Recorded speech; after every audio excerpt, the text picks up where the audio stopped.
Existe no site Portas Abertas uma lista dos 50 países que mais perseguem cristãos no mundo. Pergunto, será que o Brasil vai entrar nessa lista? Por que da minha pergunta?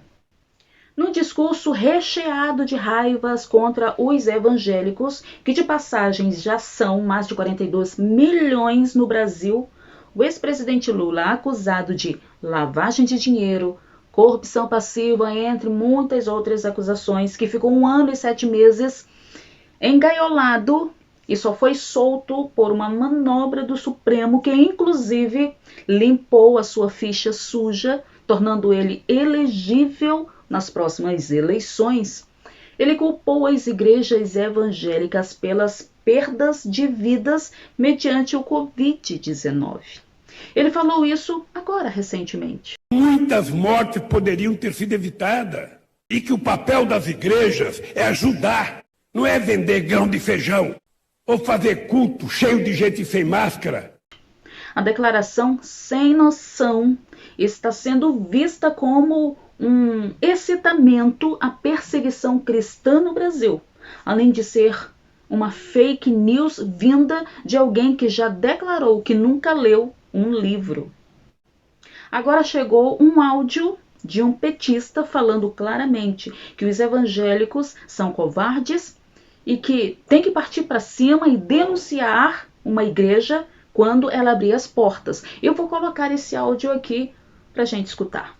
Nós temos que atacar esse povo aí, entendeu? Apoiar o nosso presidente Lula, que esses bandos de covarde de igreja aí, apronta com ele, você entendeu? Fechou tudo com o Bolsonaro, então nós temos que fazer isso. Nós que somos de esquerda, nós temos que atacar as igrejas e botar para cima. Não pode deixar abrir igreja.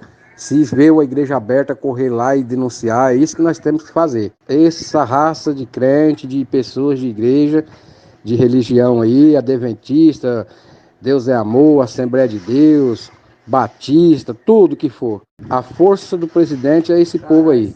Então nós que somos de esquerda, nós vamos ter que acelerar, não vamos perdoar não.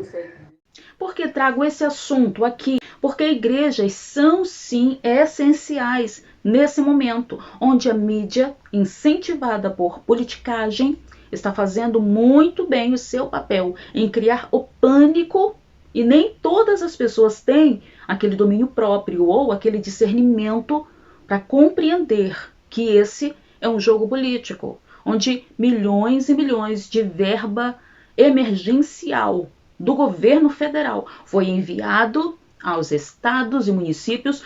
Porém, desvios estão acontecendo nos estados que não apoiam o poder executivo e leitos de UTI, cilindros de oxigênio, não estão aparecendo. Porque igrejas são essenciais, sejam elas não apenas evangélicas, mas de outras crenças. Porque a igreja, para muitos, tem se tornado um lugar de refúgio, onde busca-se paz interior para aqueles que não sabem conviver com o distanciamento físico e nem com o distanciamento social. Quando pessoas são forçadas a não interagir, a não trabalhar para ter o próprio pão para levar para as suas famílias, são forçadas a não ter o seu direito de ir e vir, como nos assegura a Constituição, a usar máscara até dentro de casa. Problemas psicológicos vão se avolumar. O caos estará instaurado dentro das casas e fora também, porque nenhum ser humano se contenta com isolamentos e com a falta das necessidades básicas de subsistência para si e para as suas famílias.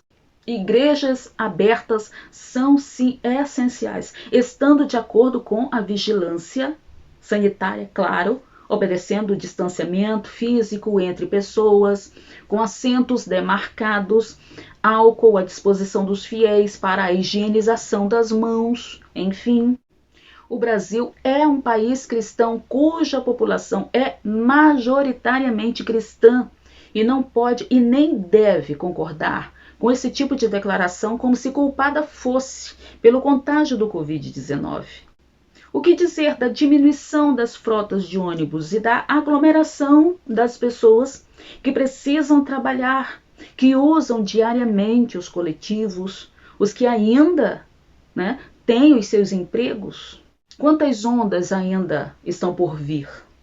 Até quando vão vetar os cuidados precoces, negando o acesso a alguns medicamentos que já ajudaram tantos outros a não entrar para a estatística dos que não venceram o Covid?